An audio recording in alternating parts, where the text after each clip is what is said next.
And there we go again. I almost forgot to prepare some tunes, bad tunes here. Welcome back, boss.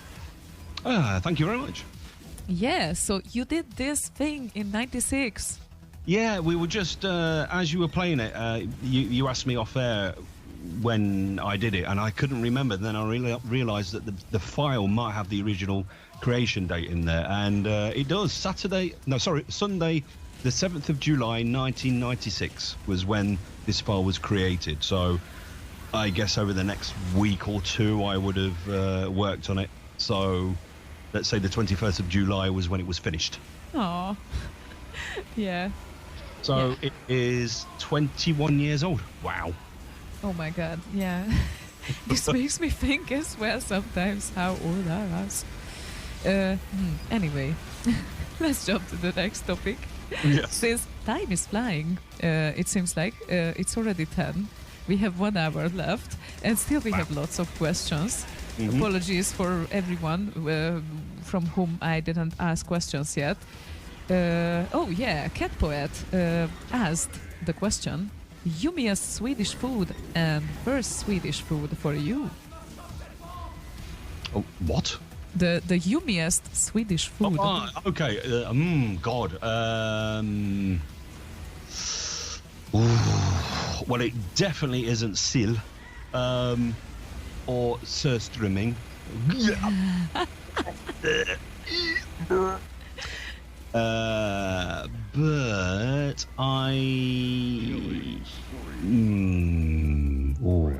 bloody hell. I don't want to say meatballs because that's like stereotypical. But have you ate homemade? Of course you did homemade meatballs. Yes, Slagon has made them for me, and Linda used to make them for me as well. But he does it amazingly, really. This is just really great. So I have to say, I think I'm going to say that the julbord is my favourite, which is the Christmas table. So you get the prinskorv and the meatballs and a little bit of the red cabbage and the ham as well, the julskinka. All of that mixed is really nice. So yeah, julbordet, I'll say. Okay. Well, we got our answer, and this was all about food, but we have a question regarding drinks as well by Crex Ultima. Oh yeah. And he said, I have a very important question for Boz. Oh yes. My goodness. Has he ever on a show had any beer other than Carlsberg? And if so, what beer? Oh, he remembers the webcams, he said. Yeah, the webcams used to always... I mean Carlsberg is my... Because if I'm doing a show, I usually have Folköl, which is quite a low percentage, 3.5%, so that I don't get too, so I don't sound like Slagon. But sometimes I do, especially if I don't have to go to work on a Thursday. If I'm doing a Wednesday show and I'm on vacation, I usually let my hair down. I don't have any hair, but you know what I mean. Yeah. So if I'm going out, for instance, Staropramen is my beer of choice, or any kind of IPA. Mm-hmm. I like Hojarden as well, which is the wheat beer, the white beer. So they pronounce it Hojarden? Hojarden. It's not Hogarden? No, and I'm pronouncing it the Dutch way, Hojarden as well. Oh, okay. This is confusing because I thought that this is a Belgian one. Mm-hmm. It is, but I learned how to say it in the Netherlands, so I always say the Dutch way now. I always say. Okay, got it. Yeah. But if I'm in Sweden asking for it, then I remember that I shouldn't say that because they won't understand me. So I say Hojarden. But also Staropramen, Hojarden, and if it's another Swedish beer, Crex Ultima, it will be Norrlands Guld. Okay. Yeah. I know shit about beers still, but at least I'm well informed now. Yes, indeed. Yeah, and SDK said on the channel, could you please tell Boz what source of inspiration he is to us? Yeah, I can actually get Jimmy to answer that question. Take it away, Jimmy. You're a cunt. You're a cunt. You're a cunt. Cunt. You're a continuing source of inspiration to him. There you go. Okay. Well, I'm really glad that you are a source of inspiration to Jimmy as well. Yes.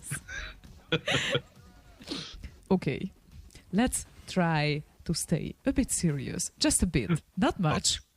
We shouldn't do it that much. It's just a bit. So... Everyone be serious now. Exactly. Yeah. Do you have any other hobbies except hardcore gaming, which we know Yes. about? I wank furiously. That's a good hobby. But other than that, I read a lot. I do like reading. I like to read, so I read a lot of. If it's fiction, then I read a lot of Dean Koontz, and I also like David Eddings. Mm-hmm. But he's dead now, so there's not much more I can read of his. And I used to read a lot of David Gemmell as well, but he decided to die. So, so Dean Koontz, lots of thrillers and fantasy, and maybe a little bit of occult, let's say. Mm-hmm. Okay. And if I'm reading, and sometimes I read non-fiction, so I read autobiographies of. In fact, just now I've just finished an autobiography of Stan Laurel, part of Laurel and Hardy, if you remember those. The old they were kind of slapstick films in the 20s and 30s. Rings a bell, but I would not be certain right now. One was thin, one was fat, and they both wore bowler hats. Mm-hmm. And anyway, Stan Laurel was the thin one, and there's an autobiography of his that I just read about his life. And I read. I'm also what they call an armchair physicist. So I read a lot about physics and especially quantum physics and cosmology as well. Nice. Okay. Yeah. Yeah. So basically, we can say that science fiction, fantasy novels, biographies. Yeah, and you name it. real science, yeah. Yeah, science, indeed, because not only physics, probably. Yeah, that's nice. And, if you wouldn't do broadcasting, what do you think you would spend your time with instead? But maybe it's a rephrasing of a previous question, but... It's kind of a rephrasing, yeah. I guess I would be doing remixes, but I can actually... this is a little bit less specific because so I would say if I wasn't remixing, if I wasn't doing anything to do with the 64 scene, I'd probably be something like PewDiePie. I don't know whether you know who he is, on YouTube, one of the famous YouTubers.